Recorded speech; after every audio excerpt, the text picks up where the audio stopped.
Good morning. I know so many people are still trying to get back into the routine after the holidays. But unfortunately, what we're finding is because so many people let their guard down over the holidays and decided to be with family and completely ignore the fact that we are still in the middle of the pandemic. We are beginning to see some of the worst COVID numbers throughout the entire pandemic so far. There were about 1 million cases confirmed just within this week. New cases, of course, we're all familiar with the new variant.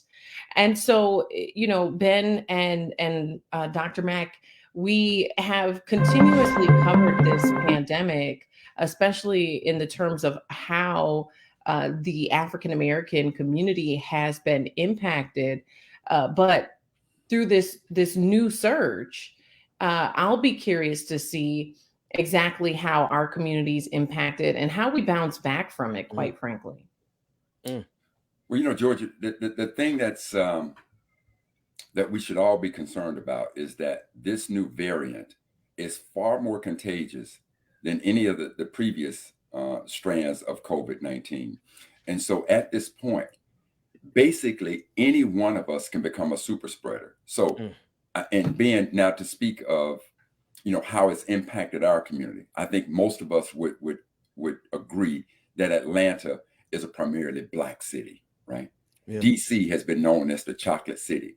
Now, in Atlanta, if I'm not mistaken, your newly elected mayor had a celebration party for his victory. It was at that party that your newly elected mayor found out that he was diagnosed with having COVID. And then many of the folks who went to that party subsequently uh, caught the new COVID strand. And I know that for a fact because one of my friends was supposed to go down and meet with one of the individuals who attended that celebration, only to find out that he got COVID from that party.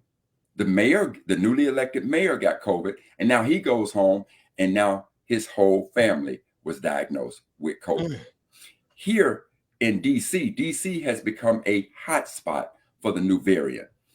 I said earlier, in Prince George's County, they have now closed down schools because so many children have come down. And the schools that I'm particularly aware of are schools that are highly attended by African American children. Those schools have now closed down. They've gone back to virtual learning. Now you got down in Charles County, where my ex-wife lives and my son goes to school. His school in that county has closed down because this new strand has become so incredibly contagious. So what concerns me is that because this new strand is so far more contagious than any other strand, the ability for us to now let our guards down, Georgia, as you stated, just imagine every time you look at one of these sporting events and you see all these folks in the stands, anytime you look at all of these gatherings, as you talked about, Georgia, now the holidays, we get together with family, we're coming in from all over the place. Each of us now has the ability to become super spreaders of this. And then what happens when we have now spread this, even to those of us who are vaccinated, and now this thing begins to mutate in a way that it can even survive that previous vaccine? I just dread thinking about the possibilities of what could potentially happen.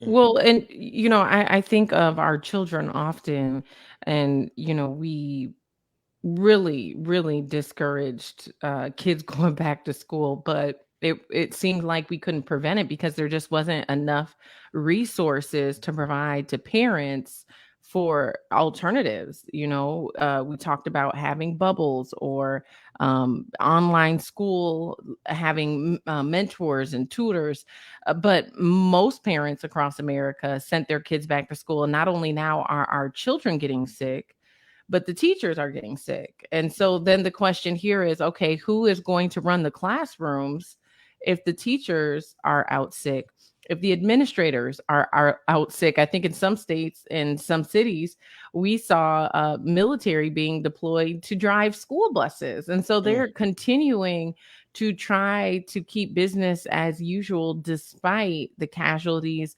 despite children and teachers getting sick. I want, as we continue this conversation, I want to take a listen quick to the president of the United Federation of Teachers.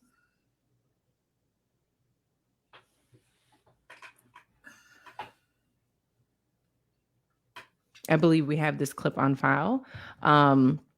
The United Federation president of teachers talking about the impact How many of COVID teachers in your union are out sick today? And if you could characterize that in terms of percentage. At this moment, we don't have a final number. Each school is reporting in, but in the metropolitan area, what we saw over the holidays, most of the industries had somewhere between 20 and 30% absenteeism due to positive COVID. So we're assuming we're going to be somewhere in that percentage between 20 and 30. My goodness. And see, Georgia, think about that now. I think it showed that he was in New York. So now just think about the whole New York Eve celebration, right? Just think about that. And what was the likelihood of super spreaders coming out of that and now dispersing throughout the place? But here's the question I'd like for both of you to kind of look into. See, the statement is, if you don't do it right the first time, it's going to cost you twice as much to go back and correct it. That's right. Tell me, if everybody that's saying we're so sick of this pandemic, we're sick of being shut in, what do you think would have happened, hypothetically, if all of us, every American had taken the vaccine, fully dosed vaccine? Where do you think we would be today in regards to this pandemic? Not where we are. Yeah.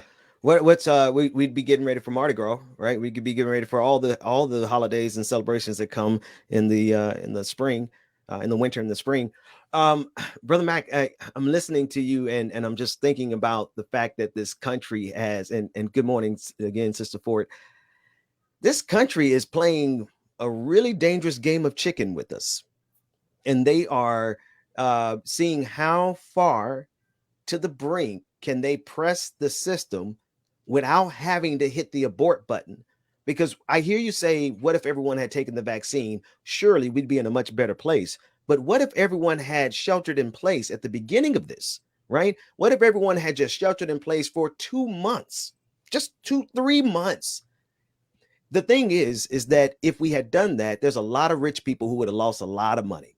And America is running a game of chicken with us right now, saying, how far can we push this system and without breaking the profits of the people who really run this country? And being, so Sister Georgia, you introduced to me the idea of the movie Don't Look Up. Being everything that you just said, if you go back and look at the movie Don't Look Up, and instead of viewing the asteroid coming towards Earth, just think about COVID-19 coming, and we have the vaccination, and all the scientists are trying to warn us, but we won't look up. And then you got one faction saying, look up, and you got another faction saying, don't look up, in the face of all the science. And by the time everybody looks up, it's too late. It's too late. It's too late. It's too late. Yeah, that movie is brilliant in so many ways. And I saw somebody posted, Ben, I don't know if it was you or somebody else, but that the way the media is depicted in the film is incompetent. And so it's not a surprise that the media has been giving the movie poor reviews. However, I think I'm on the other side of that. I think the film is brilliant, and it allows us a chance to take a look at our society through a different lens. And in so many ways, we need to do that because we are polarized on so many issues, right? And in the movie, it's about looking up or don't look up, but that's parallel to our political scene. That's parallel to what we're dealing with COVID. That's parallel to what we're dealing with on issues of policing, is that we're polarized. It's this or that, and there's no gray area. People don't want to meet in the middle or hear each other out or compromise. And unless we either really start to grasp what the truth is and lean into the truth of these issues, or we do start to compromise, I'm seriously concerned about the health of our nation as well as our democracy. Oh, without a doubt, I honestly believe we're dealing with the continuity of civilization here, right? You got to, Brother Mac, from a historical perspective, after the fall of the Roman Empire, there was about 500 years of darkness, the Dark Ages, right? Albert Einstein basically said that, and I'm going to horribly paraphrase him here, but he said, I don't know how World War III would be fought, but I know World War IV would be fought with sticks and stones, because we will be thrown into dark ages, and we're dealing with that not only in terms of the war temperament of this society, but of America in general, but with the refusal to pay attention to climate change. It's like picture disaster. Of course, if an asteroid came, this is exactly how I expect America to act, like this movie. So it's all the above. And one last thing, I do believe, David, we're reaching out. We've had the writer, one of the writers of the show. We've had him on our show, I believe, twice, and we're going to try to have him back, because I'm with you guys. I think all the people who are having negative reviews of it, I don't see the negative reviews. I see a brilliant piece of work here. Well, I think when again, if anybody out there who hasn't looked at the movie, or if you go back and look at the movie, as you watch the movie, just try to place, in this case, just place the pandemic in place of the comet, right? And look at the movie, and the parallels are absolutely brilliant. Now, Brother Ben, you talked about the fall of the Roman Empire.